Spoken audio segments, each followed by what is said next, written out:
조각자 TV 시청자 여러분 안녕하십니까? 2019년 2월 20일 밤 11시를 넘었습니다. 미국의 FBI는 Federal Investigation Bureau라고 불리는데요. 주된 임무가 두 가지입니다. 하나는 연방 차원의 범죄를 수사하는 것이고, 두 번째는 방첩 수사입니다. 미국을 위협하는 국내외의 말하자면 반역 세력, 간첩을 수사하는 기관입니다. 그래서 FBI라고 하면은 사소한 사건보다는 큰 사건을 다루고 그 권위가 아주 높습니다. 특히 에드가 후버라는 사람이 수십 년 동안 이 FBI 국장으로서 한 6명의 대통령을 모셨어요. 이 대통령이 에드가 후버를 좀 무서워했습니다. 약점을 많이 갖고 있으니까. 특히 이 케네디 대통령, 이런 사람들이 여자 관계에 대한 약점, 이 케네디 대통령이 어떤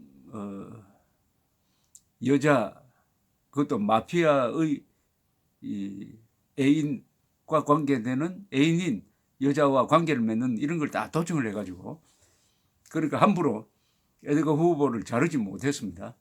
에드가 후보는 독신으로 지냈는데 게이였다는 설이 있습니다. 어쨌든 FBI 하면 미국에서 CIA와 FBI, CIA는 해외 정보, FBI는 대내 보안기구로서 매우 존경을 받고 있습니다. 이 FBI의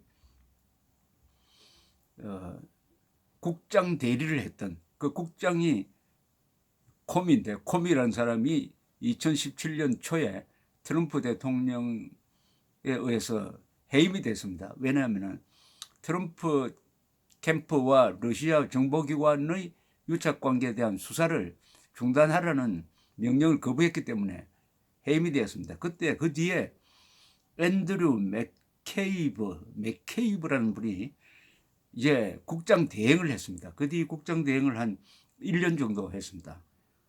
앤드류 맥케이브, 이분이 또 연금을 받을 수 있는 기한을 며칠 앞두고 또 잘려버렸습니다. 트럼프 대통령으로부터 또 해임이 됐어요. 고분고분하지 않으니까.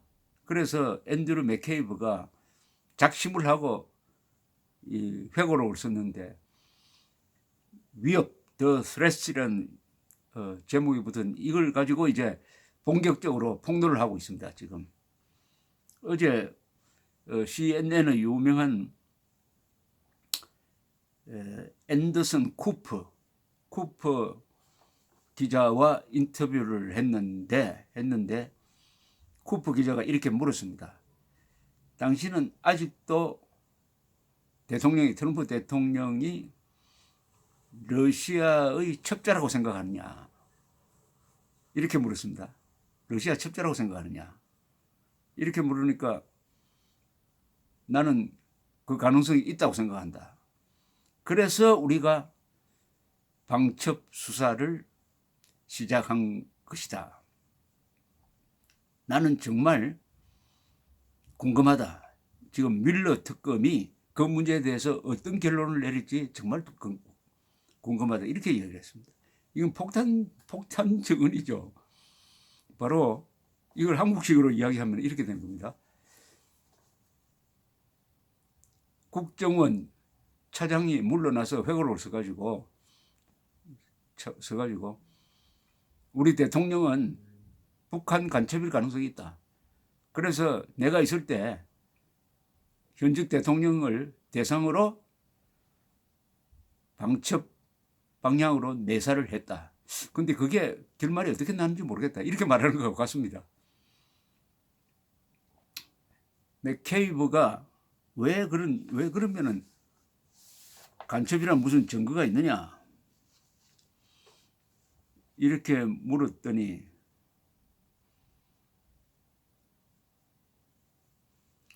이렇게 이야기를 합니다. 아니, 이제 증거가 필요 없다. 트럼프 대통령이 한 행동을 보면 다 알 거 아니냐? 뭐 새로운 증거가 필요 없다. 트럼프 대통령이 그동안 해온 행동을 보면은 충분히 의심할 수 있다라고 이야기를 했는데, 제일 중요한 이 맥케이브만 그렇게 생각한 게 아니고 FBI의 지휘부에서 두 가지 혐의의 내사를 시작한 겁니다. 현직 대통령을. 하나는 obstruction of justice라고 미국에서 많이 써먹는 죄명입니다. 사법 방해입니다. 수사를 뭐 고의적으로 방해하는 거, 이런 걸 사법 방해라고 그러죠. 그 다음에 간첩 부분. 사법 방해는 뭐냐면 코미 국장이 이 러시아 공작에 대해서 수사를 하고 있는데 그것을 중단시켰다 이거죠. 중단시키라는 해서 말을 안 들으니까 해임한 거, 이게 완전히 사법 방해에 해당한다. 그 다음에 트럼프와 러시아와의 관계를 들여다보면은 이거는 보통 관계가 아니다. 푸틴이 정보기관을 동원해가지고 트럼프를 말하자면 약점을 잡든지 해가지고 트럼프가 당선되도록 밀어주고, 반면에 힐러리가 낙선되도록 공작을 하고, 그 뒤에 트럼프의 행동이 이상하다는 겁니다. 대통령에 취임하고 나서 했던 행동이 사사건건 푸틴의 말을 믿고 미국의 공안기관, 보안기관, 안보기관 말은 믿지 않는다. 이 자서전에서 예를 든 게 북한 미사일 실험을 2017년 7월에 했더니 정보 보고를 받는 자리에서 트럼프가 내가 푸틴 말을 들었는데 이번 미사일은 미국 본토까지 올 수 없는 거라고 하더라라고 이야기를 하니까 정보기관 사람들이 깜짝 놀랐습니다. 그 문제에 관한 우리 미국 정보기관이 오랫동안 노하우를 가지고 추적해 와서 미국 본토를 뗄 수 있다라고 평가를 했는데 아무런 근거도 없이 푸틴 말만 믿고 이렇게 했다는 겁니다. 정보기관을 바보로 만드는 이런 이야기. 맥케이브는 어제 CNN과 인터뷰에서 그 이야기를 하면서 미국 역사상 이런 적이 단 한 번도 없었다는 겁니다. 어떻게 전통 있는 CIA나 FBI나 국방부 DIA 같은 전문가들의 의견을 무시해버리고 푸틴 말을 믿느냐 이런 이야기죠. 맥케이브는 이런 이야기를 했습니다. 트럼프 대통령은 우리의 정보 인프라를 약화시키고 법 집행기관의 역할을 약화시키고, 그 다음에 이 나라를 지킬 수 있는 정보기관의 사람들에게 사기를 떨어뜨리는 일을 골라서 해왔다 이런 이야기죠. 그래서 방첩, 혹시 첩자가 아니냐, 푸틴의 첩자가 아니냐는 쪽으로 트럼프에 대한 수사를 해왔는데 이렇게 반문을 했습니다. 그와 같은 혐의를 정당화시킬 수 있는 일들이 너무나 많이 일어났지 않느냐. 내가 뭐 별도로 설명할 필요도 없다. 다 나타난 거다. 이렇게 이야기했습니다. 그러면서 트럼프 대통령이 연방범죄, 이 경우에는 뭐 반역죄쯤 되겠네요. 연방범죄를 일으켰다고 볼 만한 합리적 근거가 있었다. 이런 이야기를 했습니다. 합리적 근거로서 쭉 드는 게 맥케이브뿐만 아니라 이 FBI 사람들이 뉴욕 타임즈나 워싱턴 포스트 그리고 CNN에 계속 정보를 주면서 왜 트럼프를 푸틴의 첩자로 의심하느냐 하는 이유를 든 거는 여러 가지입니다. 그중에 가장 큰 거는 푸틴의 말을 믿고, 특히 작년 헬싱키에서 두 사람이 단독으로 만날 때 배석자 없이 두 사람이 2시간 동안 이야기를 했는데 무슨 이야기를 했는지 기록이 없다는 겁니다. 배석자 없이 2시간씩 이야기를 하고, 그럼 나와가지고는 푸틴이 공작했다고 하지 않는다. 나는 그 푸틴을 믿는다. 나는 우리 정보기관, 우리 수사기관 못 믿겠다라고 공개적으로 이야기했습니다. 그 자리에서. 그러니까 브레넌이라는 CIA 부장이 바로 글을 쓰기를 이건 반역이다라고 했습니다. 반역. 사실은 맥케이브도 반역으로 보고 있는 거죠.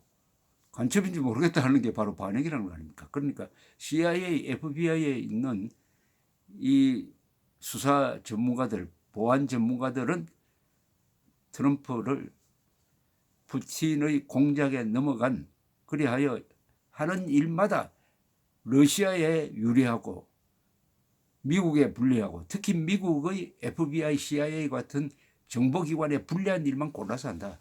그것의 극적인 표현이 CIA 국장이 러시아 스캔들을 조사 계속하니까 잘랐다. 그런데 지금 밀러 특검이 어떤 결과를 내놓을지 궁금하다는 건데, 이게 지금 이 밀러 특검의 발표가 트럼프 대통령은 사실상 푸틴에 보습되었다든지 뭐 이런 결과가 나오면은 이거는 탄핵 이상의 사건이 될 가능성이 있습니다. 반역 사건이 될 가능성이 있습니다. 트럼프가 반역자가 될 가능성이 있어요. 어마어마한 지금 일들이 지금 앞에 기다리고 있습니다. 그런 상황에 있는 사람이 김정은을 만난다는 게 얼마나 우리한테 불리한 것이냐, 그리고 김정은에게는 얼마나 혹이냐 하는 것을 잘 보여줍니다. 트럼프가 저렇게 하루에도 10개 이상씩 발작적으로 트윗을 날리고 하는 게 본능적으로 자기한테 쪼여오는 이 법망을 느끼고 있기 때문이 아니냐, 이렇게 생각이 듭니다. 잘못하면 감옥에 갔네.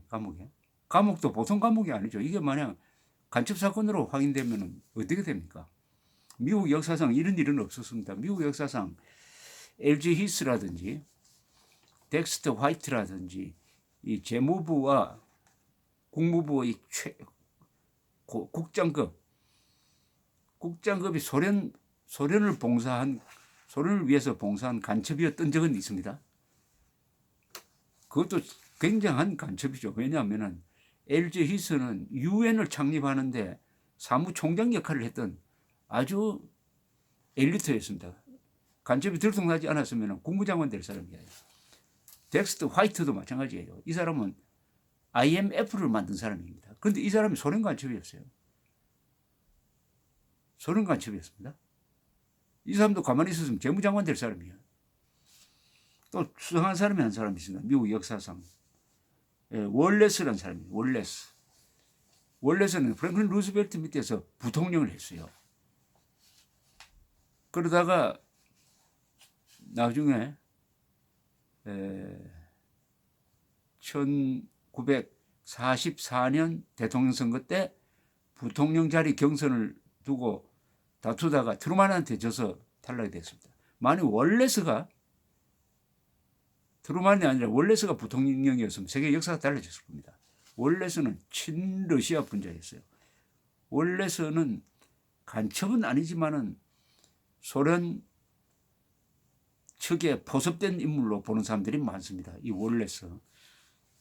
월레스는 1948년 대통령 선거 때 출마를 했습니다. 그때 프로그레시브 파티라고 진보당이란 정당의 추천을 받았는데, 이 프로그레시브 파티가 아주 친소적이었어요. 사회주의 정책을 썼습니다. 그건 간첩은 아닙니다. 간첩에는 증거는 없어요. 월레스가. 하여튼 이 정도로 간첩이 핵심적인 자리에 있었지만 대통령이 간첩이었던 적은 없습니다. 그러나 트럼프는 지금 뭔가 푸틴에게 약점 잡힌 것은 거의 확실한 것으로 보입니다. 무슨 여자와 놀아나다가 사진이 찍혔다든지 아니면은 모스크바에 트럼프 타워를 만들기 위한 욕심을 부리다가 그것을 딱 미끼로 걸어서 러시아 정보기관에 엮였다든지, 그리하여 2016년 대통령 선거는 어떻게 보면은 러시아 정보기관의 도움에 의해서 당선됐을 수도 있다는 이야기까지 나오고 있습니다. 이게 뮬러 특검에 어떻게 담기느냐 하는 게 초미의 관심사인데, 앤드류 맥케이브, 보통 사람도 아니고 FBI 국장 대리를 했던 사람이 자기는 트럼프를